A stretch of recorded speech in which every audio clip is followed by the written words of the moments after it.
A gathering was convened to mark a milestone, the first year of our daughter's life. The family assembled, my own parents, those of my husband, and his sister, accompanied by her husband and their 2 children.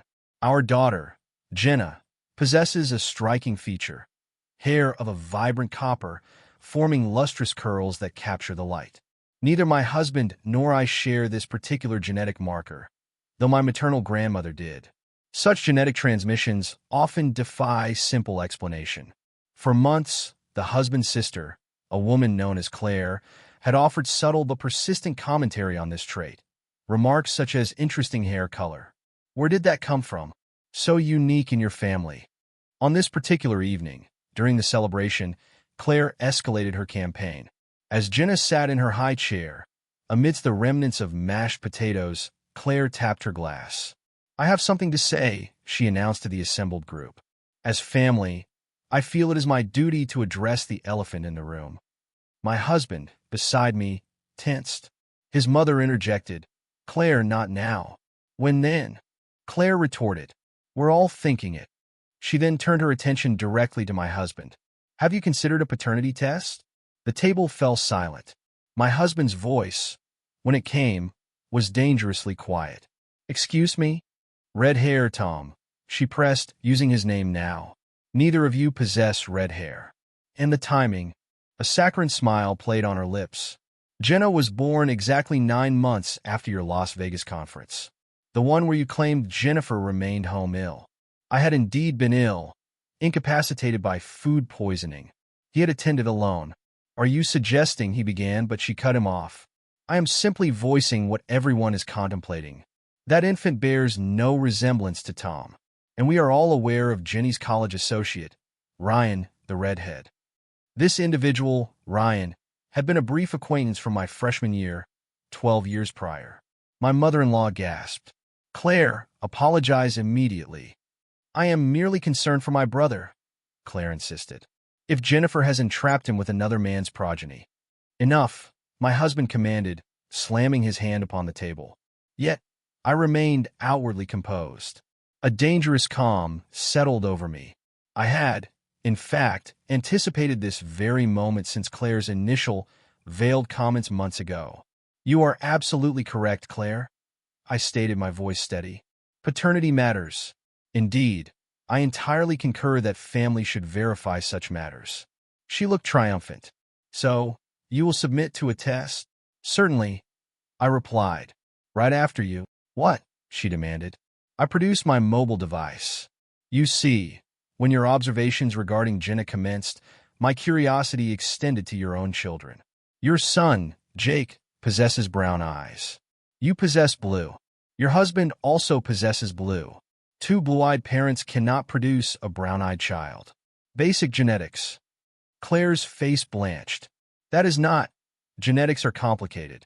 "They are," I agreed. "So, I undertook some investigation. Recall your husband's closest friend, Daniel? Brown eyes. He spent considerable time at your residence 8 years ago, coinciding precisely with Jake's conception." Mark, Claire's husband, turned to her. "What is she speaking of?" "Nothing. She is fabricating," Claire insisted. "Am I?" I scrolled through my phone. "These are from your social media account. You and Daniel. Numerous intimate photographs from that summer. This one is particularly intriguing. You are wearing Mark's collegiate shirt, yet he was deployed at that time. Who captured this image?" "Claire." "Cease this," Claire hissed. "Oh, and Sarah," I continued, referring to her daughter. "She possesses that charming cleft chin. Neither you nor Mark exhibit a cleft chin. However, your personal trainer, Josh, does. You engaged in extensive training with him 6 years ago." Mark rose from his seat. "Claire, what in God's name?" "She is inventing falsehoods." "She is deflecting," Claire insisted. Tom's father interjected. "Everyone, calm yourselves." "No," I countered. Claire wished to discuss paternity during a family dinner. "Let us discuss it." I directed my gaze at Mark. "Were you aware that Claire had Josh's contacts saved under pizza delivery in her phone?" "A detail I learned from her acquaintance, Monica. They experienced a disagreement last year. Monica becomes quite verbose after wine. Claire was now weeping. You investigated me. You accused me of infidelity and of entrapping your brother. You have implicitly questioned my daughter's paternity for a year. Therefore, yes, I investigated you. Do you wish to know what else I uncovered? Please stop, she whispered. Credit card statements detailing hotel charges during your book club meetings. The secondary mobile device you maintain at your office. Mark snatched his keys. Children, we are departing. Mark, wait, Claire pleaded. 8 years. 8 years I have been raising another man's son. My husband, Tom, finally spoke, his voice cutting through the tension. Actually, Mark, that is not accurate. Jake is yours. All eyes turned to him. I arranged a DNA test months ago, when Claire first initiated this absurdity concerning Jenna. I surmised that if she was projecting such intense concerns about infidelity, perhaps she had personal reasons. He concluded, Jake is your biological son. A wave of genuine confusion washed over me. Then why does he possess brown eyes? I asked. Tom retrieved his own phone. Because Mark's father possesses brown eyes. It is a trait that can skip a generation. I inquired with your mother, Mark. Your father has brown eyes. Does he not? Mark's mother nodded. Yes, Harold has brown eyes. Thus, Jake was not Daniel's. However, Claire was clearly unaware of Tom's preemptive testing. This implied a critical misunderstanding. You believe Jake was not Mark's? I addressed Claire directly. For 8 years, you harbored the belief you were concealing another man's child. Claire's sobs intensified. Mark's expression was one of profound devastation. Even if Jake is mine, he began, his voice strained. And Sarah? I pressed. Would you care to explain Josh? It was at this juncture that Tom's mother rose. I must convey something to you all about Sarah. Every person at the table focused their attention on her. Sarah is Mark's. I know because I know who her true mother is. The room fell into an unnerving silence. What? Claire and Mark exclaimed in unison. Tom's mother turned to me, her gaze lingering. Jenny, I am truly sorry. I promised never to reveal this. But your sister, she needs to comprehend the truth. A chilling sensation coursed through me. My blood ran cold. My sister? Tom's mother remained frozen, her hand gripping the back of her chair. The ambient restaurant noise seemed to recede to nothing as every individual at our table fixated on her. My heart hammered against my ribs. Whatever revelation she was poised to deliver, I knew, would irrevocably alter the very foundation of our family. Her eyes met mine across the table, glistening with unshed tears.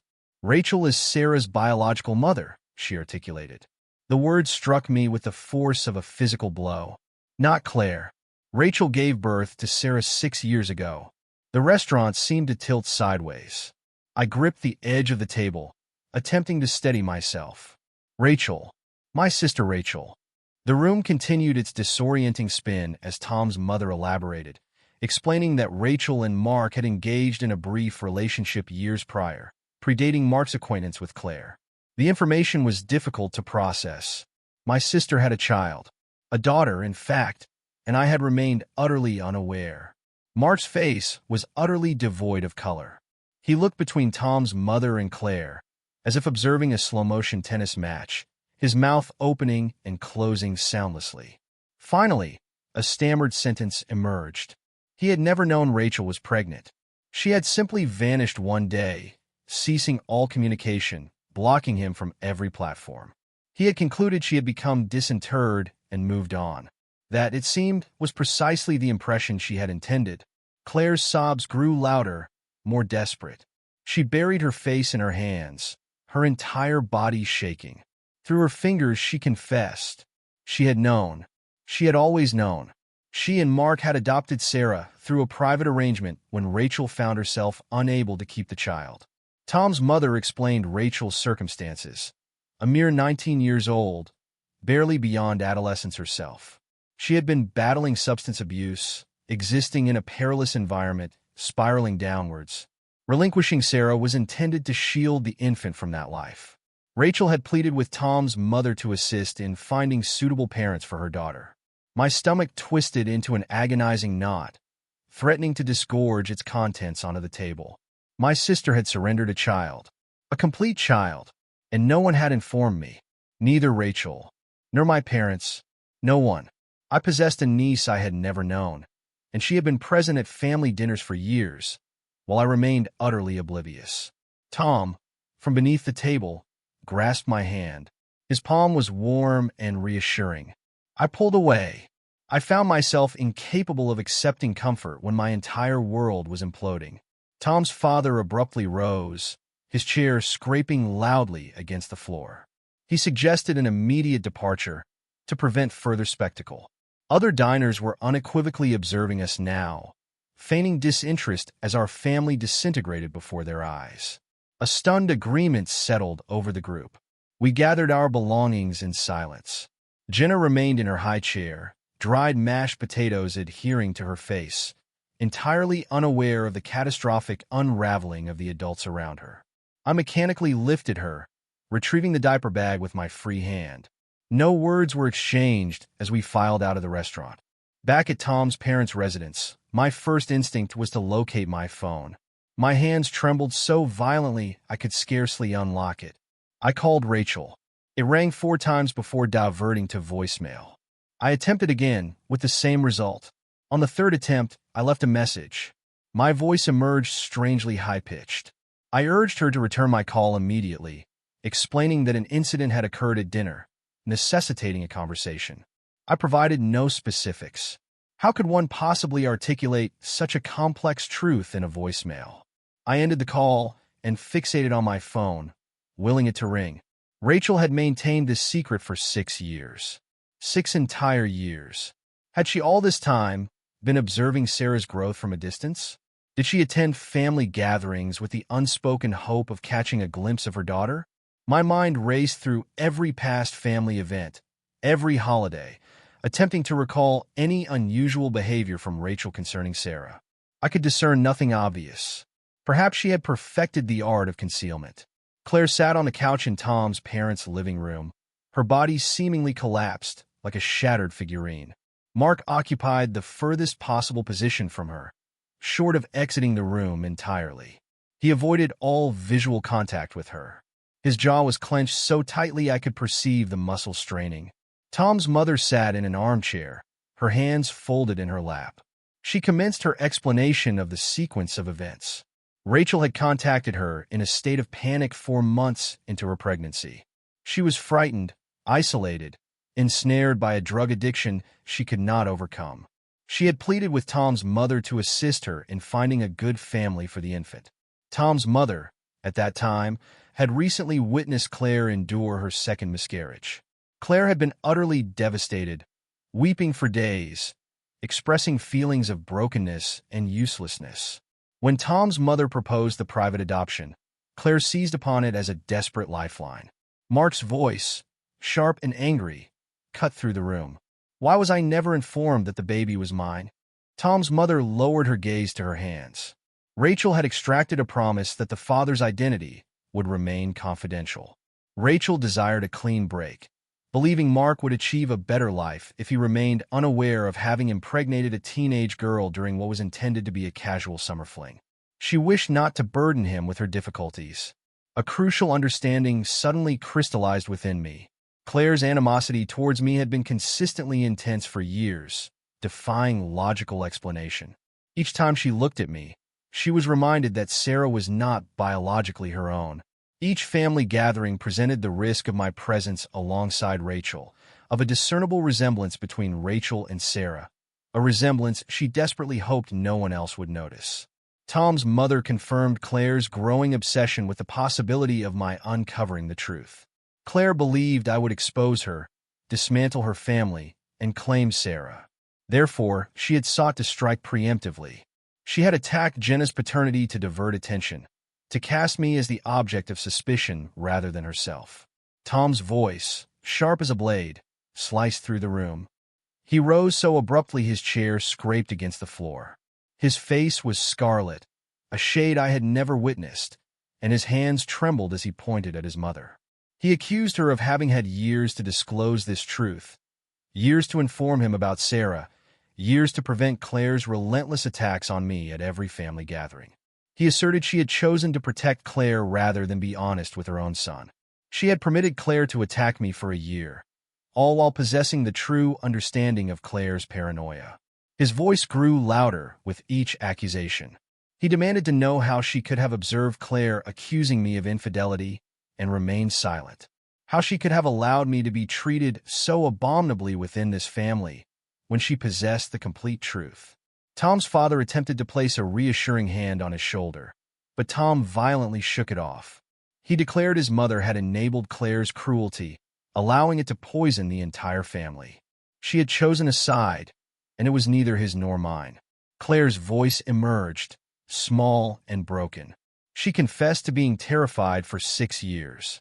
Every single day, she awoke dreading Sarah's discovery of the truth, or someone noticing the resemblance between Sarah and Rachel, or Rachel reappearing to reclaim her daughter. She explained that this fear had consumed her perpetually. She could not sleep. She could not relax. At every family gathering, she scrutinized me and Rachel, terrified we would uncover the secret.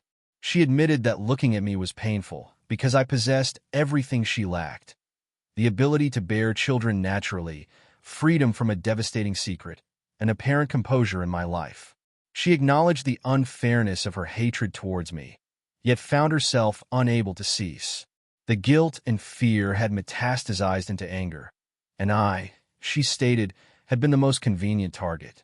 She knew her actions were wrong, but she had lost control. Mark moved closer to Claire, but did not sit. His voice was quiet and firm. He directly questioned her about Daniel. Claire shook her head violently, her sobs intensifying. She emphatically denied any physical intimacy. Mark then inquired about Josh. Claire lowered her gaze to her hands. She admitted to an emotional affair with Josh. They had exchanged countless texts, met for coffee, discussed intimate matters she should have shared with Mark. But she swore there had been no physical contact, not even a kiss. She explained her profound conviction that Jake was not Mark's, solely due to the brown eyes, a conviction so strong she had nearly confessed to a physical affair that never occurred. She believed that admitting intimacy with Daniel would account for Jake's eye color. She had been prepared to sacrifice her marriage over a falsehood, purely to reconcile the genetic anomaly. She described the torment of living with the guilt of believing she had borne another man's child, all while knowing she had never actually been unfaithful, a paradox that had driven her to the brink of irrationality. The emotional affair with Josh, she explained, was a consequence of her already drowning in guilt and fear, needing someone outside the family's labyrinthine problems to confide in. I rose without a word. My legs felt unsteady, but I reached the hallway, found the bathroom, and locked the door behind me. Then I utterly collapsed. I sank to the floor, my back against the tub, and wept with such intensity one struggled to breathe. My entire body shook. Rachel had a child. Rachel had surrendered a child. Sarah was my niece, and I had been entirely oblivious. For 6 years, I had been in the presence of my own niece without knowing, and now Rachel would discover that I had inadvertently exposed her secret. She would learn that everyone knew.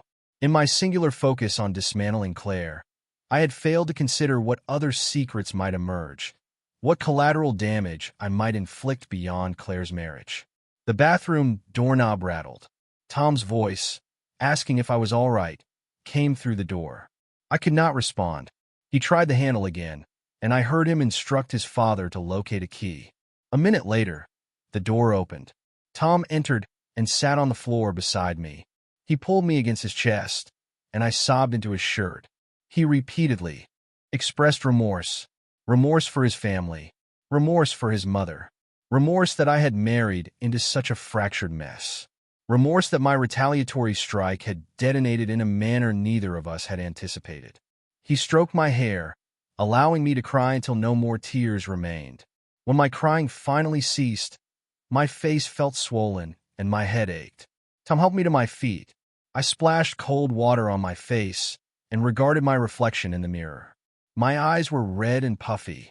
My makeup was ruined, yet a strange calm had settled over me, as if the release of tears had purged something that had been building for a year.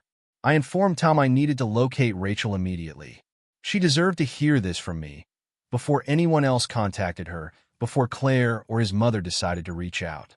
Tom nodded, affirming it was the correct course of action. We returned to the living room together. Everyone looked up upon our entrance. Tom's mother began to rise, but I raised my hand. I informed them all that I intended to find Rachel and convey the entire truth, that she deserved to know before anyone else contacted her. Tom's mother suggested she should be the one to tell Rachel, given her involvement in arranging the adoption. I looked at her and unequivocally stated, no. She had possessed 6 years to prepare Rachel for this truth, 6 years to reveal it. She had chosen to maintain the secret. Now Rachel would hear it from me, her sister, not from the woman who had aided in concealing her daughter. Tom's mother's face crumpled, but she offered no argument. We departed Tom's parents' house around 10 at night. The drive home unfolded in silence. Jenna had fallen asleep in her car seat. I continuously checked my phone, hoping for a return call from Rachel. Nothing. Upon our arrival home, I attempted calling again. Still no answer. I left another voicemail, urging her to contact me as soon as possible, emphasizing the urgency and my need to speak with her that night if feasible. Tom put Jenna to bed while I paced the kitchen. I then attempted to text Rachel, keeping the message deliberately vague, merely stating my need to discuss something important concerning the family. Around 11:30, my phone finally rang. Rachel's name illuminated the screen. I answered before the second ring. Rachel inquired about the problem and the reason for my numerous calls. I informed her I could not explain over the phone, but required an in-person meeting. Could we meet for breakfast in the morning? Rachel stated I was frightening her, asking if someone had passed away. I assured her no, nothing of that nature, but that I had to convey something in person. Rachel remained silent for a prolonged moment. Then she agreed to meet me at the diner near her apartment at 8 o'clock in the morning. After we ended the call, I knew sleep would be impossible. I lay in bed beside Tom, staring at the ceiling. He held my hand, but refrained from conversation. There was nothing to say that could ameliorate this situation. Morning arrived, simultaneously too slowly and too swiftly. I reached the diner 15 minutes early and ordered coffee I could not consume. My stomach churned with anxiety. Rachel arrived precisely at 8 o'clock. She appeared worried. She slid into the booth opposite me and inquired about the situation. I found myself unable to initiate the conversation directly, so I simply recounted everything. The dinner, Claire's accusation regarding Jenna, my retaliatory disclosure of information concerning Jake and Sarah, Tom's revelation of having already tested Jake, then his mother's declaration of her knowledge regarding Sarah's true mother. Rachel's face blanched. I continued speaking, conveying Tom's mother's account of the adoption, of Mark being Sarah's father, of Claire raising Rachel's daughter for 6 years. Rachel began to weep before I had even finished. She buried her face in her hands, her shoulders shaking. The waitress approached to inquire about our order, but I waved her away. When Rachel finally looked up, her face was red and tear-stained. She stated she had thought about Sarah every single day for 6 years. Every birthday, every holiday, every time she encountered a little girl with dark hair. She had convinced herself the adoption was the correct decision, that Sarah would be better off with parents capable of providing the stability and love Rachel, at 19, could not offer. But the pain, she admitted, had never subsided. Rachel began to speak more rapidly. She described being in a profoundly dark period when she became pregnant. She was struggling with substance abuse, barely capable of self-care, residing in a detrimental environment with individuals of ill repute. Upon discovering her pregnancy, she had panicked. She had been at a loss for what to do. She had met Tom's mother on a few occasions through Mark. They had conversed at a couple of parties. Tom's mother had always been kind to her. So, Rachel had contacted her in desperation. She had pleaded for assistance in finding suitable adoptive parents. She wished to avoid an agency. She desired assurance that the baby would go to someone who genuinely desired a child. Tom's mother had informed her of Claire's miscarriages, of Claire's desperate longing for motherhood. Rachel had met with Claire and Mark once before Sarah's birth. They had appeared to be decent people, stable, prepared to love an infant. Rachel had signed the papers 2 days after Sarah's birth. She had held her daughter for perhaps an hour in total. Then she had departed the hospital, attempting to erase the experience from her memory. I inquired if Rachel had been observing Sarah from a distance throughout these years. Rachel nodded. She admitted to having discovered Claire's social media passwords approximately a year after the adoption. She had, since then, been following Sarah's life through photographs and posts. Every image Claire posted of Sarah, Rachel, saved to a private folder on her phone. She was intimately familiar with Sarah's appearance at every age. She knew Sarah enjoyed dinosaurs and disliked broccoli. She knew Sarah feared thunderstorms. Rachel stated it was agonizing to witness her daughter mature through a screen, seeing her take her first steps, lose her first tooth, commence kindergarten, all through stolen glimpses of another's life. Yet, she found herself unable to cease looking. She needed confirmation of Sarah's well-being, that her sacrifice had been worthwhile. Rachel confided that she had achieved sobriety 2 years prior. Genuinely sober, not merely professing it. She had been in therapy since then, processing the grief and guilt of relinquishing Sarah. Her therapist had inquired if she had ever contemplated reaching out to Claire and Mark regarding visitation rights. Rachel admitted to constant contemplation, but expressed profound terror. Terror of disrupting Sarah's life. Terror of Claire's anger. Terror that Sarah would resent her for giving her away. Terror that Mark would feel trapped or obligated. Thus, she had remained silent, observing from the shadows, attempting to construct a life worth living. Some days, she stated, were manageable, while on others, the grief felt like drowning. She had been coping until now. Now, everything was unraveling, and she had no comprehension of the ensuing events. I set my coffee cup down and regarded Rachel across the table. She needed to grasp the imminent consequences. Mark and Claire's marriage, I informed her, was fractured beyond repair, and the adoption might not withstand legal scrutiny, now that Mark was aware of Sarah's biological paternity. Rachel's face turned stark white. She gripped the edge of the table with such force her knuckles blanched. The prospect of being abruptly thrust into Sarah's life, without warning, clearly terrified her. She inquired about the implications. If Mark could simply claim Sarah from Claire. I explained that family courts were complex, but Mark possessed biological paternal rights he had been previously unaware of. Rachel appeared on the verge of nausea. We remained at that coffee shop for 4 hours.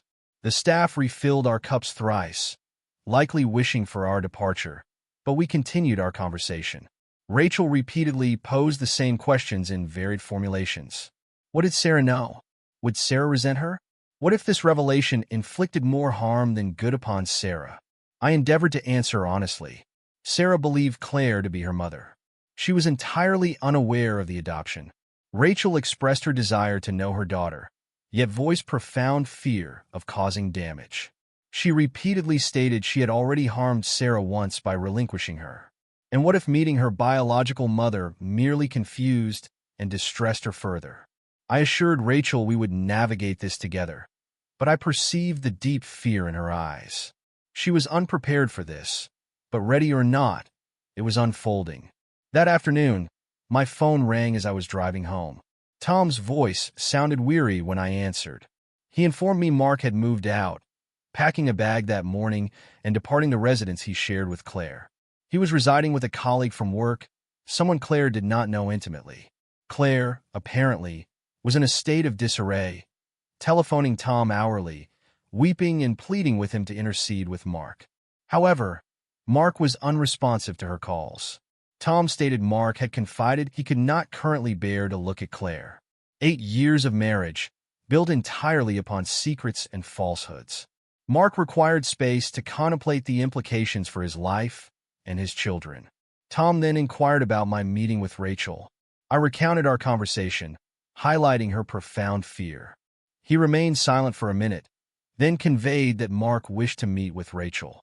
He desired to discuss Sarah, the events of 6 years prior, and the path forward. My stomach tightened. I asked about the timing. Tom stated Mark was considering the following week, whenever Rachel felt prepared. He also desired my presence, if I was willing. I agreed to consult Rachel and inform him. I called Rachel as soon as I arrived home. She answered on the first ring, as if anticipating my call. I relayed Tom's message about Mark's desire to meet. A prolonged silence ensued on the other end, so lengthy I suspected the call had disconnected. Then Rachel inquired if I would accompany her. Her voice trembled as she spoke. I promised I would. We selected a day, the following week, a Tuesday afternoon at a coffee shop situated midway between our apartments. Rachel made me promise again that I would be present, that I would not abandon her with Mark. I swore I would not. The ensuing days were fraught with a palpable heaviness. I continually contemplated that dinner, Claire's expression when all the truths were laid bare. My intention had been to inflict pain, a consequence for her actions towards me, for a year of insinuation and accusations regarding Jenna. I had succeeded. Yet, I now found myself unable to cease thinking of Sarah, who remained oblivious to the imminent upheaval of her entire world, or Rachel, who had spent 6 years observing her daughter's development through clandestine glimpses of social media. Tom continually assured me of my blamelessness. Claire initiated it, he argued. She accused you first. Yet, I still felt a profound sense of unease. I had pursued Claire with such intensity, unearthed so much information, and now innocent individuals were being affected. Sarah had not solicited any of this. Rachel had not requested the exposure of her secret. Even Jake was ensnared in the dissolution of his parents' marriage. I confessed to Tom my feeling of having detonated a grenade in everyone's lives. He embraced me, stating, "Claire threw the first grenade. You merely returned fire." But this offered no solace. Tom's mother telephoned on Thursday. I almost did not answer. I stared at her name on my phone screen for 3 rings before accepting the call. She immediately offered an apology. She expressed remorse for maintaining the secret for all these years. Remorse for failing to protect me from Claire's aggressions. She admitted knowing Claire was projecting her own guilt onto me, but had convinced herself that preserving family harmony outweighed the imperative of upholding what was right.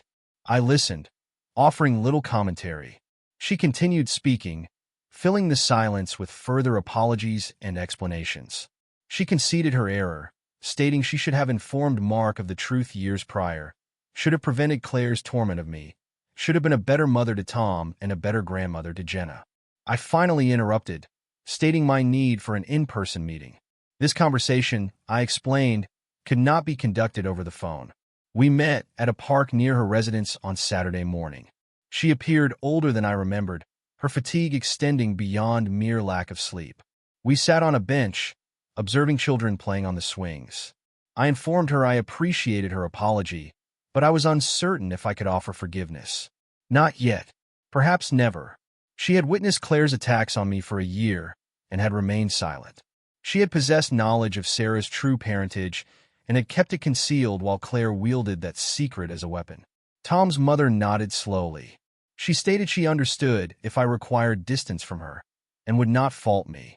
I informed her I needed time to determine the future parameters of our relationship.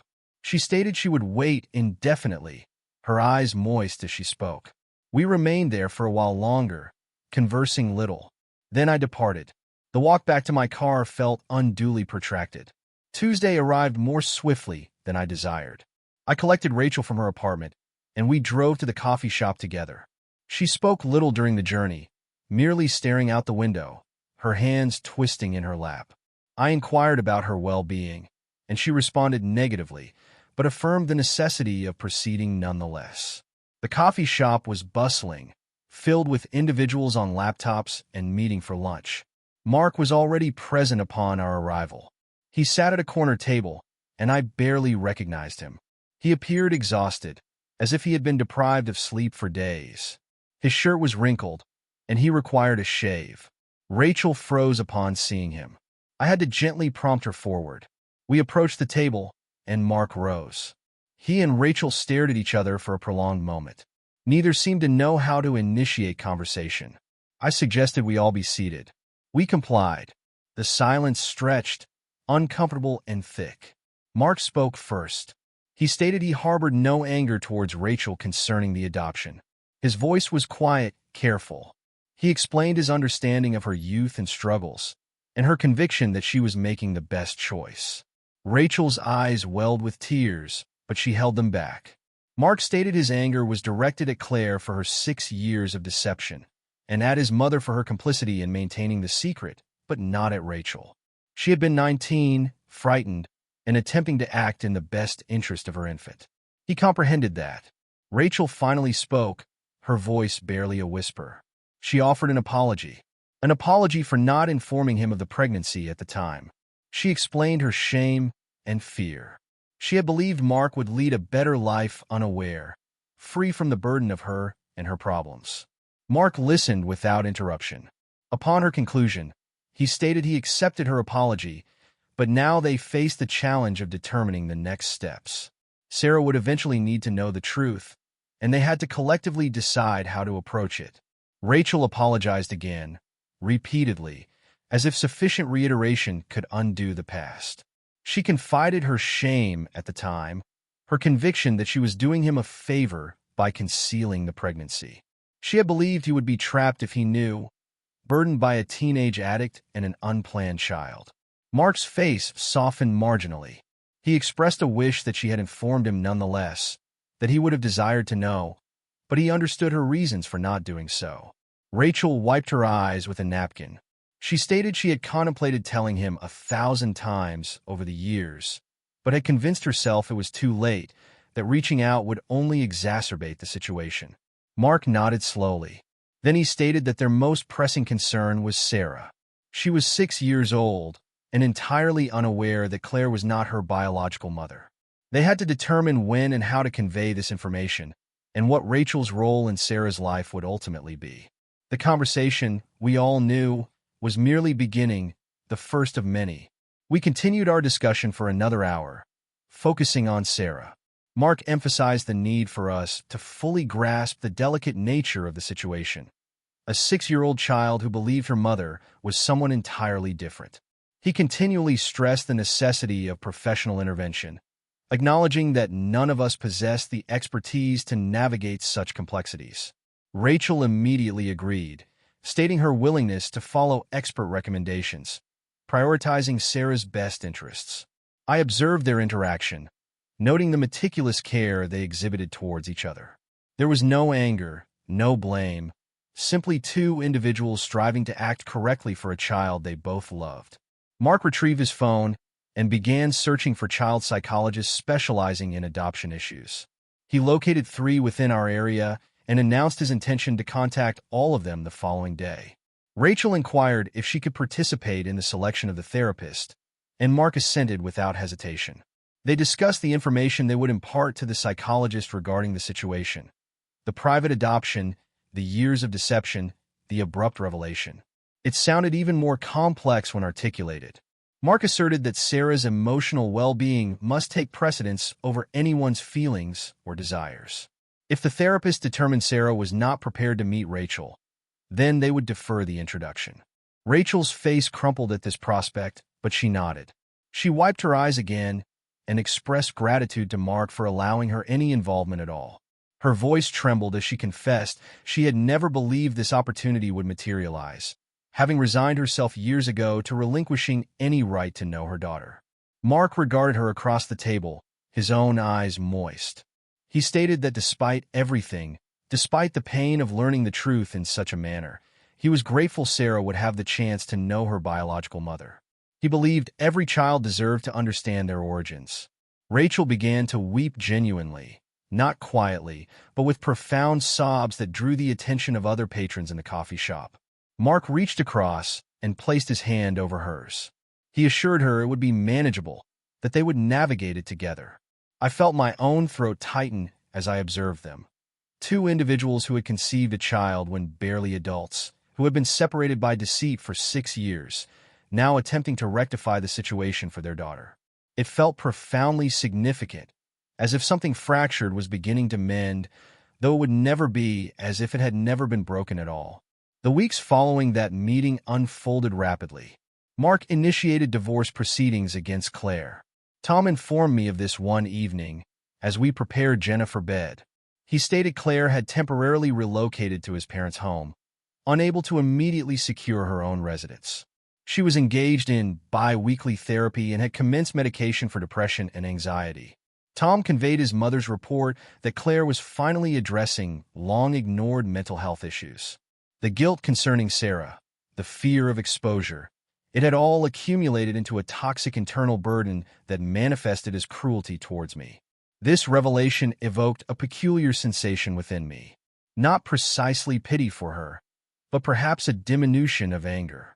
Comprehending the reasons behind someone's reprehensible actions does not legitimize them, yet it can provide a framework for understanding. Tom and I also commenced couples counseling. Our therapist, an older woman with silver hair and compassionate eyes, allowed no evasions. She compelled us to confront the impact of Tom's family dynamics on our marriage. How his mother's secrecy fostered an environment where falsehoods were normalized, and how Claire's aggressions had made me defensive and Tom overly protective in ways that were ultimately detrimental. We learned to establish genuine boundaries, not merely verbal declarations, but concrete actions. We agreed that Jenna's well-being was paramount, that shielding her from family discord superseded maintaining harmony with Tom's parents or Claire. Articulating this aloud, and having Tom's complete concurrence, brought a sense of liberation. Rachel located a family therapist specializing in adoption cases. This professional, Rachel shared, was guiding her in understanding that cultivating a relationship with Sarah would require years, not months. She emphasized the imperative of not rushing or exerting pressure beyond Sarah's readiness. Rachel had to accept the possibility that she might always occupy a secondary position to Claire and Sarah's heart. That biological motherhood did not automatically equate to being Sarah's primary mother in the child's perception. I could discern Rachel's pain at this realization, yet she strove for a realistic perspective. Mark began taking Sarah to a child psychologist. Initially, he did not disclose the reason to Sarah, merely stating the therapist was someone she could confide in about her feelings. The psychologist dedicated the initial sessions to building trust with Sarah, engaging in games and art projects. She advised Mark that Sarah needed to feel secure with her before they could prepare her for the news of the adoption. The psychologist stated they would discern Sarah's readiness, and that this process could not be rushed. Mark accepted this, though I sensed his eagerness for its conclusion. The waiting was challenging for everyone. Claire contacted me through Tom approximately a month after the initial upheaval. She requested a meeting. My immediate inclination was to refuse. I informed Tom I was unprepared to face her. My anger remained too potent. However, he emphasized her profound struggle, her sincere efforts to make amends, suggesting I might at least hear her out. I contemplated this for several days. Finally, I assented, stipulating a public meeting location. We decided upon a park near my residence. I arrived first, selecting a bench near the playground. I observed children on the swings, attempting to calm my nerves. When Claire appeared, I barely recognized her. She looked utterly unwell, unnaturally thin, as if she had neglected sustenance for weeks. Her face was pale, and dark circles beneath her eyes defied concealment by makeup. Her hair appeared unwashed, and her clothing hung loosely on her frame. She resembled an individual suffering from a prolonged illness. She sat at the opposite end of the bench, maintaining a clear distance between us. We remained silent for a minute, merely existing amidst the sounds of children at play. Claire spoke first. She apologized for everything, for years of cruelty towards me, for her comments regarding Jenna, for the accusations at the dinner. Her voice was quiet and flat, as if reciting a memorized script. She explained that her guilt concerning Sarah had bred paranoia. She had been so terrified of the truth's discovery that she perceived threats everywhere. And I, she confessed, represented everything she was not. A woman capable of natural childbirth, free from marital deceit, seemingly in control of her life. She admitted that attacking me had, in some distorted way, made her feel less powerless. She acknowledged her apology could not undo the damage, but wished me to comprehend that her behavior had never truly been about me. It had been about her own fear and self-loathing. I listened without interruption, allowing her to articulate everything. When she finished, she looked at me with hollow eyes, awaiting my response. I took a breath and informed her I understood the impetus for her actions. That knowledge of her guilt and mental health struggles provided a framework for comprehension. However, I also informed her I was not yet prepared to offer forgiveness. Perhaps never. Her actions had inflicted profound pain. She had caused me to doubt my husband, to feel insecure within my own family, and had nearly shattered my marriage. Understanding her motivations did not erase that pain. Claire nodded slowly. She stated she did not anticipate forgiveness, acknowledging her unworthiness. She merely wished me to understand her remorse and her commitment to self-improvement. We remained in silence for another minute. Then Claire uttered something that surprised me. She expressed gratitude that Sarah would come to know Rachel, stating that even though it meant confronting her own perceived failure as Sarah's mother, it was the correct course of action. She admitted her entire relationship with Sarah had been predicated on a lie, and now Sarah would bear the consequences. The most arduous aspect, she confessed, was the knowledge that Sarah might eventually choose Rachel over her. That once Sarah knew the truth, she might deem her biological mother to be her real mother, and Claire merely the woman who had deceived her for 6 years. Her voice fractured as she spoke, and I perceived genuine fear in her eyes, no longer the fear of exposure, but the fear of losing her daughter's affection. I reached across the bench and touched Claire's arm. She flinched but did not withdraw. I informed her that Sarah was fortunate to be loved by so many. Rachel's eventual relationship with her daughter did not diminish the 6 years Claire had dedicated to being Sarah's mother. Those years, I asserted, were real. The bedtime stories, the scraped knees, the first day of school, all of it held value. Claire regarded me with red eyes, questioning how I could utter such words after all her transgressions against me. I stated my understanding of her brokenness. That fear and guilt had twisted her into a cruel individual. That did not excuse her actions, but it allowed me to perceive her as a human being rather than solely a villain. She began to weep again, more intensely this time, and I remained with her until her tears subsided. We did not embrace or exchange promises for the future. I simply advised her to continue her therapy and concentrate on becoming the best version of herself she could manage. Then I left her seated on that bench and returned to my car.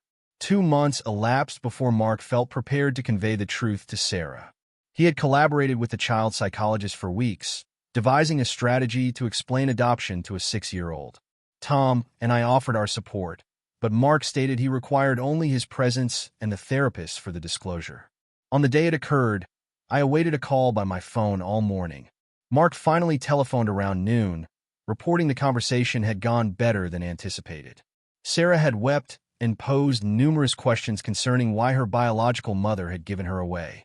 The therapist had assisted Mark in explaining, in simple terms, that Rachel had been very young and unwell, and had wished for Sarah to have a better life. Sarah had inquired if Rachel did not love her, and Mark had assured her that was entirely untrue. Rachel, he explained, loved her so profoundly that she had made the most difficult choice a mother could make. Sarah had then expressed a desire to meet Rachel someday, and Mark had replied, "Perhaps when everyone is ready." Rachel spent the ensuing week composing a letter to Sarah.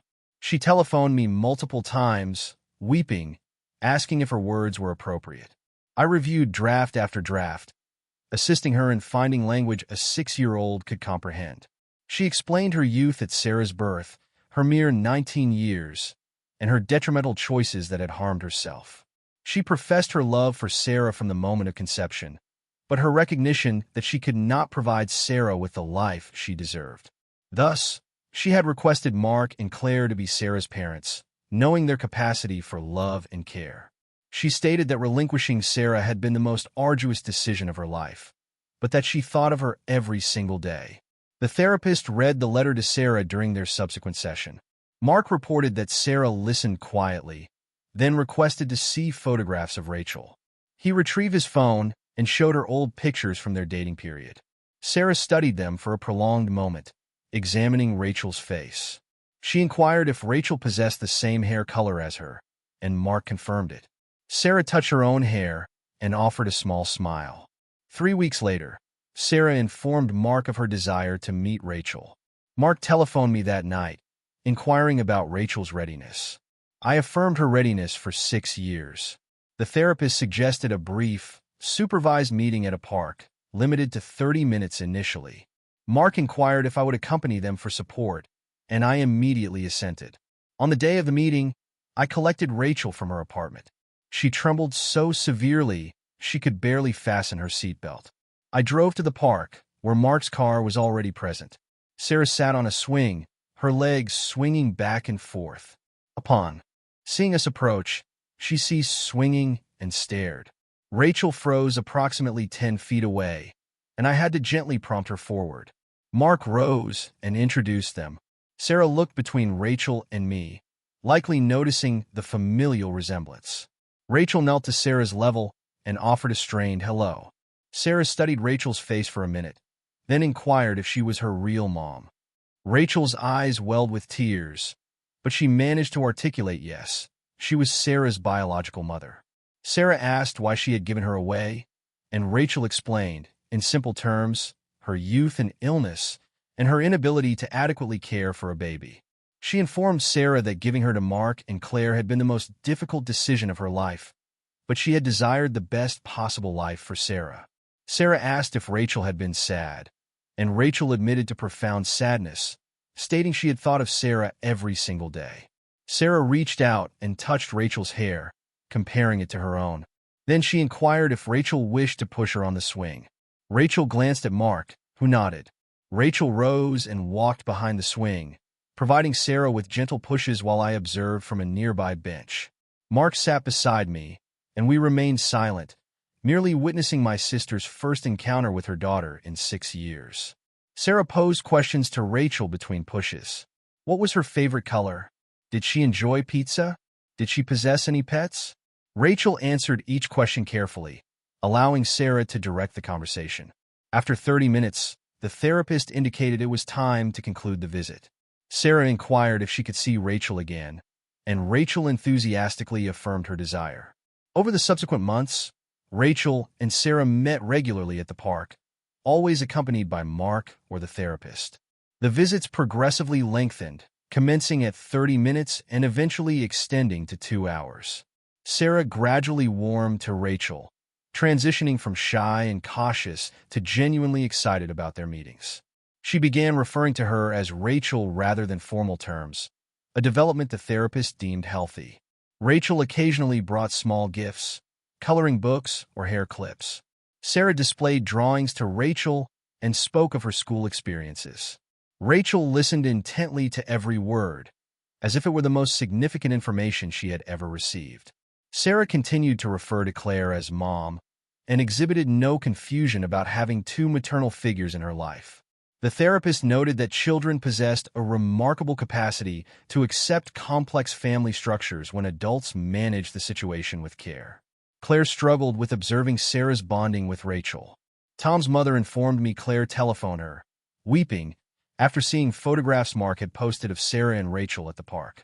Her therapist worked with her to comprehend that Sarah's expanded network of love did not diminish Claire's role. Love, they explained, was not a finite resource to be divided. Sarah could love both her mothers without one becoming less important. It required months, but Claire eventually agreed to meet with Rachel to discuss co-parenting. They met at a coffee shop, with the therapist present. Tom reported it was awkward and painful, but they managed to conduct a productive conversation focused on Sarah's best interests. Claire admitted her jealousy and fear of being supplanted. Rachel promised she harbored no intention of taking over. She simply desired to know her daughter. They agreed to maintain open communication and prioritize Sarah's needs over their individual emotions. Jake began to pose questions around the same time. At 8 years old, he was sufficiently astute to notice his parents no longer cohabited and that a general atmosphere of distress pervaded. Mark sat him down and explained in simple terms that adults sometimes err and families undergo transformations. He assured Jake of both parents' profound love and emphasized the divorce was not his responsibility. Jake inquired if it was because of him, and Mark unequivocally denied it, asserting Jake was the most wonderful thing that had ever happened to him. Jake then inquired about Sarah and Rachel, and Mark explained that Sarah possessed a biological mother who now wished to be involved in her life. Jake appeared to accept this more readily than the adults. He asked if he could also meet Rachel, as she was now, in a sense, family. Mark responded, "Perhaps someday." Tom and I engaged in our own discussions regarding boundaries with his family. I informed him of my need for temporary distance from his mother and my unequivocal inability to be around Claire. Tom immediately concurred, stating we should limit contact to supervised visits with Jenna. His mother accepted these boundaries without argument. She focused on rebuilding trust through her relationship with Jenna, consistently appearing for scheduled visits and respecting our directives. She never pushed for more or attempted to induce guilt. Tom stated she appeared genuinely remorseful and committed to positive change. Rachel telephoned me one Saturday, inquiring about our parents' readiness to meet Sarah. I discussed this with Mom and Dad that night. They had been aware of Sarah for months, since the truth's revelation, but had awaited Rachel's preparedness. Mom wept when I informed her of Rachel's desire for an introduction. We planned a family gathering at my house for the following weekend. Tom, Jenna, and I would be present, along with Rachel, Sarah, and Mark. My parents arrived early, both nervous and excited. When Mark's car pulled up, Mom grasped Dad's hand. Sarah entered, holding Rachel's hand, surveying the new faces. Rachel introduced her to my parents, explaining they were Sarah's biological grandparents. Sarah's eyes widened. She inquired if this meant she now possessed two sets of grandparents, and my father confirmed it, stating she was very fortunate. Mom knelt and asked if she could embrace Sarah. Sarah nodded and stepped forward. Mom held her, weeping, and Dad placed his hand on both their heads. Sarah inquired if they possessed photographs of Rachel as a child, and Dad confirmed they had boxes filled with them. Sarah asked to see them, and my parents spent the ensuing hour presenting photo albums, while Sarah posed countless questions. I observed Jenna toddle across the living room towards Sarah, who sat cross-legged on the carpet, constructing a tower with colorful blocks. Jenna deliberately crashed into the tower with both hands, giggling as blocks scattered everywhere, and Sarah, instead of reacting with frustration, laughed. She assisted Jenna in restacking the blocks, patient and gentle, and I felt a profound emotional stirring. These two young girls, cousins by blood in ways none of us had anticipated, were connected through secrets that had once threatened to tear our family apart, yet had, paradoxically, brought us closer. Sarah demonstrated to Jenna how to place a block atop another, guiding her chubby hands, and my daughter shrieked with delight when the tower remained standing. My parents sat on the couch, observing their play. Mom intermittently wiped tears from her eyes. Dad continually captured photographs with his phone, documenting this strange new reality where his granddaughters played together while their mothers navigated complex truths. Rachel stood by the window, conversing quietly with Mark. Both observed Sarah with similar expressions of wonder and grief. I found solace in the knowledge that Sarah would grow up understanding her biological family, that she would not spend her life questioning missing elements of her identity, as Rachel had. The gathering felt fragile, yet undeniably real, as if we were all collectively learning a new lexicon. 3 weeks later, Tom returned home from work, finding me in the kitchen preparing dinner. He set down his briefcase and informed me he had lunch with Mark that day, and Mark had mentioned seeing someone new. I ceased chopping vegetables and turned to face him, surprised, as only a few months had elapsed since the divorce's finalization. Tom explained that Mark had met a woman named Nolan Cross at a work conference, and she was fully aware of the complicated family situation. She also possessed children from a previous marriage, Tom added. She had conveyed to Mark her respect for his commitment to co-parenting with Claire and supporting Rachel's relationship with Sarah. Tom leaned against the counter, stating Mark appeared lighter, somehow, as if he was finally breathing again after years of holding his breath.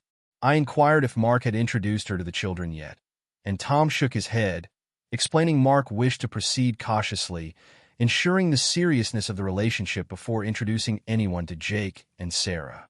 Tom retrieved his phone and displayed a photograph Mark had sent, a casual selfie of Mark and Nolan at a coffee shop.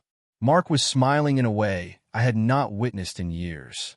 His entire face appeared transformed, younger, as if a profound weight had been lifted from his shoulders.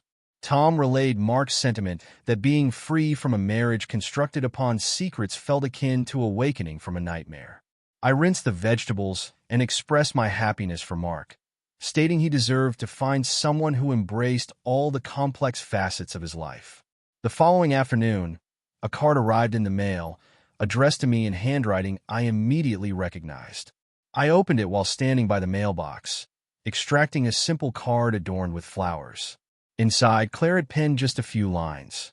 She expressed remorse for all the suffering she had inflicted upon me, for years of hostility and the egregious statements she had made at Jenna's birthday dinner.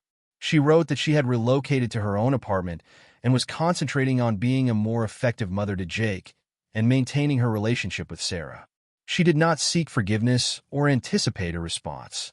She simply wished me to know of her ongoing self-improvement and her hope that someday we could achieve civility for the sake of the children. The card was dated the day of Jenna's second birthday, and I realized Claire had sent it on what must have been a painful anniversary for her. I remained there, holding the card, reading it twice, then carried it inside and placed it in a drawer. I was not yet prepared to respond, but I retained the card instead of discarding it, and that, I felt, indicated progress. Rachel telephoned me that evening as I was bathing Jenna. Her voice sounded excited, almost breathless, as she reported having just concluded her therapy session. Her therapist had assisted her in processing another difficult memory that day, she explained. And subsequently, Rachel felt a profound internal shift. She was now meeting with Sarah twice a week, always with Mark present, and Sarah had begun posing questions about Rachel's life. Rachel stated she brought photo albums to their visits, displaying pictures of herself as a child, and Sarah studied them intently, seeking resemblances between them. The previous week, Sarah had inquired if Rachel enjoyed the same food she did. Rachel had discovered they both loved strawberries but disliked bananas. These small connections, Rachel confided, felt monumental, as if she was piecing together knowledge of her daughter. She never pressured Sarah for more time or attention, simply followed Sarah's lead, allowing their relationship to evolve organically. Rachel's voice cracked as she related how getting to know Sarah, even in this limited capacity, had brought a healing she had never deemed possible. She stated she had spent 6 years convinced she had made an unforgivable error, that surrendering Sarah meant she was undeserving of motherhood. But observing Sarah's growth and flourishing, realizing her decision had provided Sarah with a stable home, despite the complex circumstances, assisted Rachel in forgiving herself a little more each day. I dried Jenna and carried her to the bedroom while Rachel continued speaking, and I affirmed to my sister my pride in her arduous journey of healing. 6 months after that explosive dinner at the restaurant, Tom and I hosted a family gathering at our house. I spent the morning preparing food, while Tom arranged extra chairs in the dining room. Both of us harbored a degree of nervousness about assembling everyone under one roof again. Rachel arrived first, carrying a homemade dessert and adorned in a new dress. She appeared healthier than I had observed her in years, her face fuller and her eyes brighter.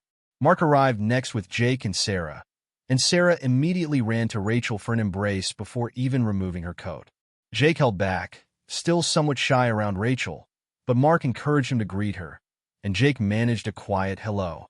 Tom's parents arrived last, his mother carrying a bouquet of flowers and exhibiting an air of uncertainty regarding her welcome. I accepted the flowers and directed everyone to the living room, where Jenna immediately demanded attention from her grandparents. The atmosphere initially felt tense, everyone overly polite and careful, conversing in measured tones and avoiding contentious subjects.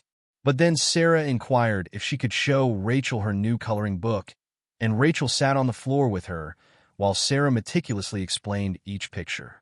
Jake joined them after a few minutes, adding his own commentary, and the adults gradually relaxed, observing the children's natural interaction. Tom's father began recounting anecdotes about Mark and Tom's childhoods, and Mark laughed for the first time since his arrival. I served dinner, and we all congregated around the table, passing dishes and filling plates, and the conversation flowed more easily than anticipated. Tom's mother inquired about Rachel's profession, and Rachel spoke of a project she was spearheading at work. Mark informed everyone of Jake's soccer team's advancement to the playoffs. I observed them all making a conscious effort, choosing kindness over resentments, and witnessing this collective endeavor felt like progress, even if complete healing remained distant. During dinner, Sarah set down her fork and looked between Rachel and Claire, who was seated at the far end of the table. Sarah's voice was small but distinct as she inquired if she could use a special name for Rachel, something distinct from what she called Claire. The table fell silent, and Rachel's eyes welled with tears. Sarah suggested Mama Rachel to differentiate her from Mom Claire, and asked if that would be acceptable. Rachel was momentarily speechless, merely nodding while wiping her eyes, before finally articulating that it would be wonderful. Claire's face paled, but she managed a forced smile, telling Sarah that sounds perfect and emphasizing the importance of Sarah having special names for both her mothers. The moment lingered, significant and fragile, and I observed Rachel silently mouth thank you to Claire across the table. Sarah appeared content with the arrangement and resumed eating her mashed potatoes, oblivious to the weight of the preceding exchange. Mark reached over and squeezed Sarah's shoulder, his own eyes moist, and Tom's mother dabbed at her face with a napkin. The remainder of dinner felt lighter, somehow, as if an invisible threshold had been crossed. Sarah referred to Rachel as Mama Rachel twice more before dessert, testing out the name, and each time Rachel's face illuminated as if receiving an unexpected gift. I observed this strange new family dynamic taking shape, messy and imperfect, yet undeniably genuine.